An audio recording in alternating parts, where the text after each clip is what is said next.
Hello everyone, आज हम बात करेंगे असेसमेंट और इवैल्यूएशन के बारे में। इसके मीनिंग और पर्पस को जानने की कोशिश करेंगे और ये भी जानेंगे कि जो असेसमेंट की कॉमनली यूज टर्म्स है जैसे फॉर्मेटिव और समेटिव असेसमेंट, उनका मीनिंग क्या है, वो एक दूसरे से कैसे डिफरेंट है, कैसे सिमिलर है। सिमिलरली एजुकेशन में एक और टर्म यूज होती है डायग्नोस्टिक असेसमेंट, उसके बारे में भी जानेंगे। तो सबसे पहले बात करते हैं मीनिंग ऑफ असेसमेंट की, यानी असेसमेंट है क्या। बेसिकली कोई भी प्रोसेस होता है या कोई भी स्टेट है, उसको जब हम जांचने की कोशिश करते हैं कि भाई ये स्टेट क्या है, यानी इस समय मौजूदा हालात क्या है, या इस मौजूदा हालात को कौन कौन से फैक्टर्स किस तरह से अफेक्ट कर रहे हैं, that is called as assessment. तो असेसमेंट का मतलब क्या हुआ कि अगर आप किसी भी चीज़ की प्रेजेंट स्टेट को जानते हैं और ये जानने की कोशिश करते हैं कि इस प्रेजेंट स्टेट को कौन कौन से फैक्टर किस तरह से अफेक्ट कर रहे हैं, कितना अफेक्ट कर रहे हैं, that will be that process of finding this out is called as assessment. तो ये जो असेसमेंट है, ये टीचिंग और लर्निंग के प्रोसेस में या एजुकेशन के प्रोसेस में भी यही मायने रखता है। यानी एजुकेशन के प्रोसेस को अगर हम समझने की कोशिश करें, ये जानने की कोशिश करें कि इसको कौन कौन से फैक्टर हैं, अभी स्टेटस क्या है, that will be called as assessment. Education में तीन पिलर्स होते हैं, लर्नर, टीचर और एजुकेशनल प्रोसेस। तो तीनों ही प्रोस्पेक्टिव से हम असेसमेंट कर सकते हैं, यानी लर्नर ने क्या सीखा, टीचर ने क्या और कैसे पढ़ाया, और अल्टीमेटली उसका एंड प्रोडक्ट क्या बना। तो तीनों प्रोस्पेक्टिव से असेसमेंट को लिया जा सकता है या असेस किया जा सकता है, एजुकेशन प्रोसेस को असेस किया जा सकता है। Main difference in other assessments and educational assessment is that in education assessment is a continuous process. और क्योंकि इसके डिफरेंट पर्सपेक्टिव्स हैं, इसलिए इसके डिफरेंट टाइप्स भी हैं। अब एजुकेशन के फील्ड में अगर हम देखें तो असेसमेंट का मतलब क्या हुआ कि लर्नर ने क्या सीखा, टीचर ने क्या पढ़ाया, कैसे पढ़ाया, और एजुकेशनल प्रोसेस को किस तरह से ट्रांजैक्ट किया गया। लेकिन हमारा हर समय जो अटेंशन है वो किस चीज़ पर रहता है कि हम ये देखें कि हम एजुकेशन के प्रोसेस को इम्प्रूव किस तरह से कर सकते हैं। अब दूसरा सवाल आ जाता है कि व्हेन टू असेस, असेसमेंट करें किस समय पे। एजुकेशन में असेसमेंट को किसी भी समय पे किया जा सकता है, चाहे टीचर किसी चीज़ को पढ़ाने से पहले असेसमेंट ले ले ताकि वो फाइंड आउट कर सके कि लर्नर को पहले से कितना आता है, चाहे ड्यूरिंग द प्रोसेस ले ले ताकि वो अपने लर्नर की जो भी शॉर्टकमिंग रह रही है या वो कितना समझ पा रहा है उसको जांच पाए और उसके अनुसार वो अपने लर्निंग प्रोसेस को इम्प्रूव कर सकता है, और चाहे at the end of process ले ले। जो एंड ऑफ द प्रोसेस है उसको हम कह देते हैं कि ये बेसिकली डिटर्मिनिस्टिक है, ये वैल्यू अटैच करने की बात है, ये किसी प्रोसेस को या एजुकेशन की जो भी एक्टिविटी हुई है उसको गुड बैड बेटर की लिस्ट में रखने की एक कोशिश है कि हम ये कह सके कि भाई इस तरह से पढ़ाया तो उसका ये हमें बेनिफिट हुआ या ये इस तरह से बेहतर है। अब अगर लर्निंग अलग अलग पर्सपेक्टिव से हम देख रहे हैं, टीचिंग लर्निंग प्रोसेस को अलग अलग तरह से देख रहे हैं, तो हम देखते हैं कि डिफरेंट पर्सपेक्टिव होने की वजह से हम इसको असेस किस तरह से करें, how to assess. Teaching learning process में असेसमेंट का एक बहुत यूजफुल तरीका है, that is observation. That through observation teacher can observe that how much teaching learning process, how much success is there in teaching learning process। या learner ये देख सकता है अपने आप को ऑब्जर्व करके, by comparing himself with others he can find out कि उसका जो लर्निंग है वो बाकियों के कंपैरिजन में कैसा है। दूसरा तरीका है कि हम कुछ डिटर्मिनिस्टिक टूल्स यूज कर सकते हैं, असेसमेंट टूल्स यूज कर सकते हैं, जो कि लेकिन जो टूल्स हैं वो ऑब्जेक्टिव होने चाहिए ताकि उसमें पर्सनल बायसेस और पर्सनल आइडियाज इंटरफियर ना करें, राइट। तो ऐसे टूल्स जो कि फ्री फ्रॉम पर्सनल बायस होते हैं, they are called as the objective tools of assessment. तो यानी दो तरीके हो गए असेसमेंट के, एक तो थ्रू ऑब्जर्वेशन और दूसरा by using certain deterministic and objective tools of assessment. और अगर हम टाइमिंग की बात करें कि असेसमेंट ली किस समय पर जाती है, उसके अनुसार असेसमेंट को दो तरह से देखा जा सकता है, फॉर्मेटिव असेसमेंट और समेटिव असेसमेंट। क्योंकि एजुकेशन का प्रोसेस ऑनगोइंग है, तो जब हम प्रोसेस को इम्प्रूव करने की कोशिश करते हैं तो ऐसी असेसमेंट को प्रोसेस ओरिएंटेड या फॉर्मेटिव असेसमेंट कहा जाता है। तो फॉर्मेटिव असेसमेंट यानी वो असेसमेंट जो कि during the process of teaching and learning लिया जाता है, जिससे प्रोसेस को इम्प्रूव किया जा सके। And second type of assessment is summative assessment, which is usually taken at the end of the activity. तो समेटिव असेसमेंट का मेनली ऑब्जेक्टिव क्या रहता है कि हम प्रोडक्ट को वैल्यू दे सकें, हम उसको वैल्यू असाइन कर सकें, हम बता सकें कि जो प्रोडक्ट है वो कितना यूजफुल है। तो आमतौर पर जो समेटिव एवेल्युएशन है that leads to certain grading. तो फॉर्मेटिव असेसमेंट के मेन क्राइटेरिया क्या है? First is improvement of process, कि ये प्रोसेस को इम्प्रूव करने के लिए होगा। दूसरा, इसमें लर्नर और टीचर के बीच में एक रिफ्लेक्टिव रिलेशनशिप होगा, यानी टीचर बार बार अपने लर्नर को ऑब्जर्व करेगा और उससे ये जानने की कोशिश करेगा कि उसकी टीचिंग किस तरह से यूजफुल है। अब इसके जो स्टैंडर्ड्स हैं they are to be imposed externally. इस चीज का क्या मतलब है? इसका मतलब ये है कि it is not bending upon personal bias. ये अपने आप को खुद असेस करने की बात नहीं है कि मेरे को ये अच्छा लगा या मेरे को अच्छा नहीं लगा। It is basically based on the standards which are external to the learner or to the teacher or to the system, right? Next is summative assessment. Summative assessment is that assessment which is more of judgmental, यानी आप judgement बनाना चाहते हैं, आप कुछ idea बनाना चाहते हैं कि आपका जो टीचिंग लर्निंग प्रोसेस है किस तरह से हुआ, that will be called as summative assessment। और ये आमतौर पे ये फाइनल ओवरऑल स्कोर की तरह जनरेट की जाती है। इसमें प्रोडक्ट के ऊपर ज़्यादा एम्फोसिस रहता है, ये ज़्यादा प्रोडक्ट ओरिएंटेड है और इसमें जो फोकस है that is for improvement of quality of process. अब इसके बारे में हमारे पास कुछ बहुत अच्छी डेफिनेशन है कुछ एजुकेशनिस्ट की। One is from Bradfield. In order to characterize the value of a phenomena, usually with reference to some cultural or scientific standard, यानी evaluation क्या है? Evaluation is assignment of symbols to phenomena, यानी phenomena of education को अगर हम कुछ symbols assign करें, symbols यानी आप उसको categorize कर पाए, then that will be called as evaluation। और ये इवैल्यूएशन होता किस लिए है? In order to characterise the value of phenomena, यानी जो आपने प्रोसेस किया है उसको कैटेगराइज करने के लिए जब आप ये प्रोसेस करते हैं then that is called as evaluation, usually with reference to some cultural और साइंटिफिक स्टैंडर्ड। जैसे अभी हमने बात करी कि जो असेसमेंट है उसके criterias are externally imposed, so those external agencies which are affecting the assessment, इनके अनुसार क्या है? दे आर कल्चरल और साइंटिफिक स्टैंडर्ड्स।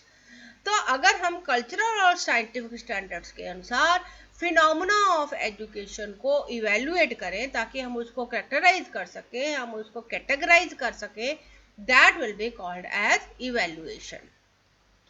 सिमिलरली हमारे पास एक और डेफिनेशन है that is by Norman and Linn. According to C.V. Good, assessment and evaluation is the process of ascertaining or judging the value or amount of something। आप किसी चीज के या किसी प्रोसेस की वैल्यू को असर्टन कर रहे हैं या उसके अमाउंट को असर्टन कर रहे हैं, और इसको असर्टन करने के लिए आप क्या यूज कर रहे हैं? स्टैंडर्ड ऑफ अप्रेजल, जिसमें स्टैंडर्ड्स क्या है?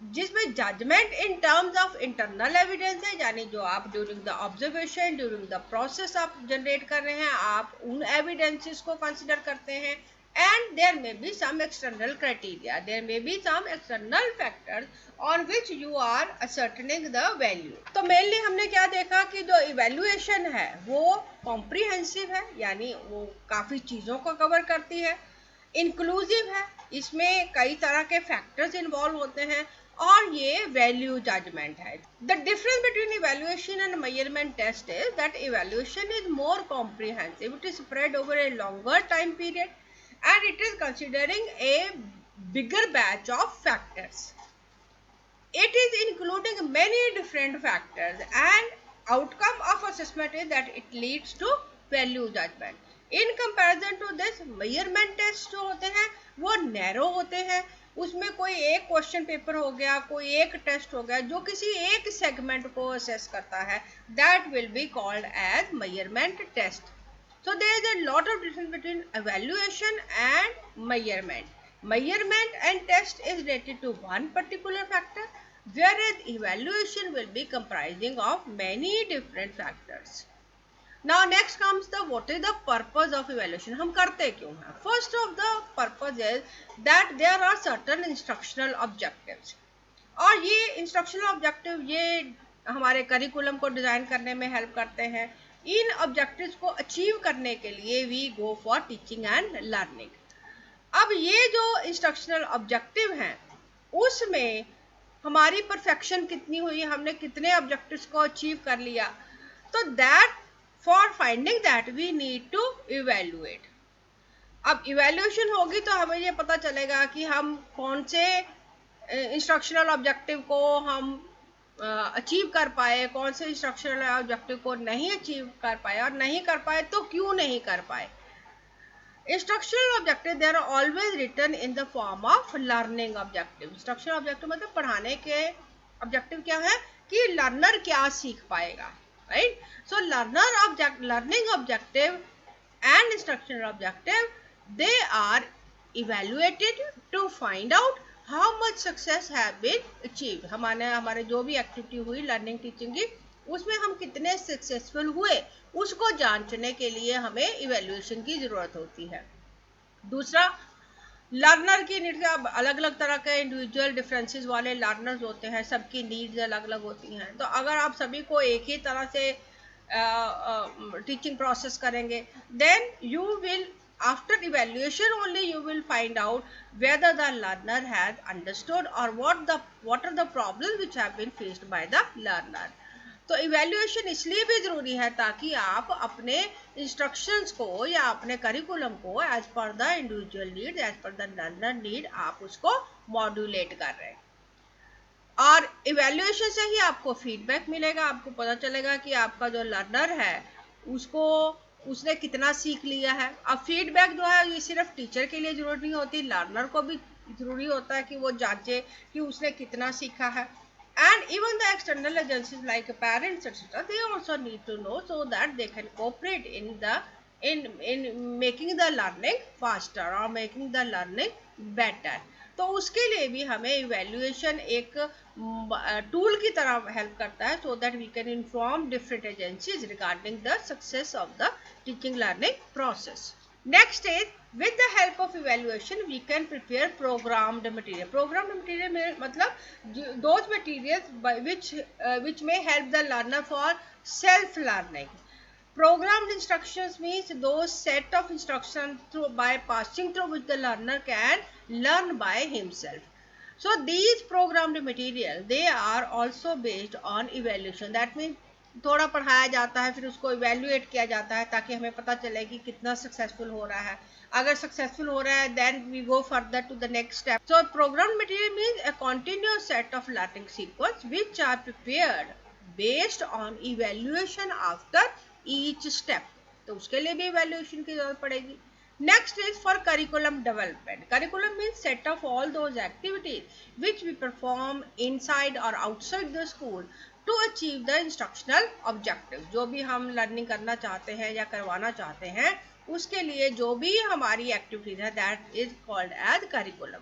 तो करिकुलम को बेटर करने के लिए यानी करिकुलम को डेवलप करने के लिए भी हमें उसकी इफेक्टिवनेस को जांचने के लिए भी इवेल्युएशन की जरूरत होती है.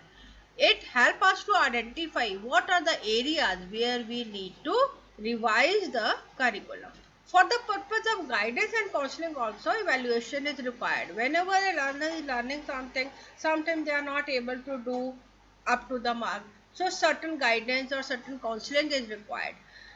To provide proper guidance and counseling, you have to evaluate how much the learner has understood or why the learner has not been able to understand. So for that also evaluation is required. Guidance and counseling may be required for vocational as well as for personal benefit. Then another use of evaluation is for educational administration. Any school, any college, any university is following certain plans. After evaluation, only the authorities or the administration will come to know what are the goodnesses and what are the weaknesses, or strength और weaknesses क्या है institution की. That also we get to know from evaluation plans only. So once we evaluate only, then we get to know that what are the good points which can be further explored, and what are the bad things which need to be checked. So that means evaluation is giving us the idea for improvement and for minimizing the weaknesses. तो इसके लिए भी हमें अगर कोई special programme करने की ज़रूरत है या किसी प्रोग्राम को इम्प्रूव करने की ज़रूरत है, this also we get to know from the evaluation only.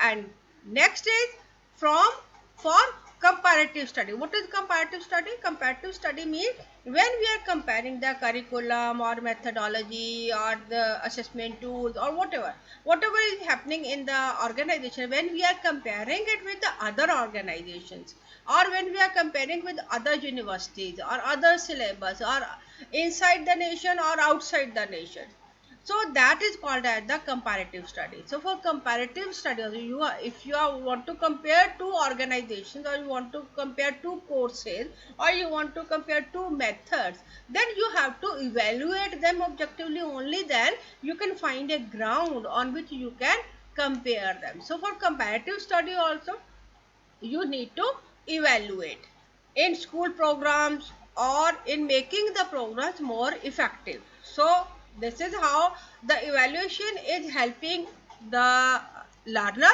as well as the teacher. Similarly, it is also helping the organization to improve itself. Remember that evaluation and assessment, they have single point goal, that is for the improvement. When we go to a doctor, the doctor diagnoses that what the problem is. Similarly, in education, diagnostic evaluation will mean that you want to find out that why the pupil or the learner was not able to give the optimum level of performance. That is called as diagnostic evaluation. So इसमें हमारा objective क्या रहता है कि हम find out कर सके कि instructions के दौरान learner को क्या problems आई हैं. So it also reveals the weakness and strength of the course of study. हम जो पढ़ा रहे हैं, हमारा जो course of study है, syllabi है, उसके बारे में भी हमें जानकारी मिलती है कि उसमें क्या goodness है और क्या उसमें weakness है. इसका जो purpose हो, that is always remedial. Remedial means you want to improve upon it, you want to remove the difficulties, and for that you need to understand what caused those difficulties, and you have to find out where the process of education has failed.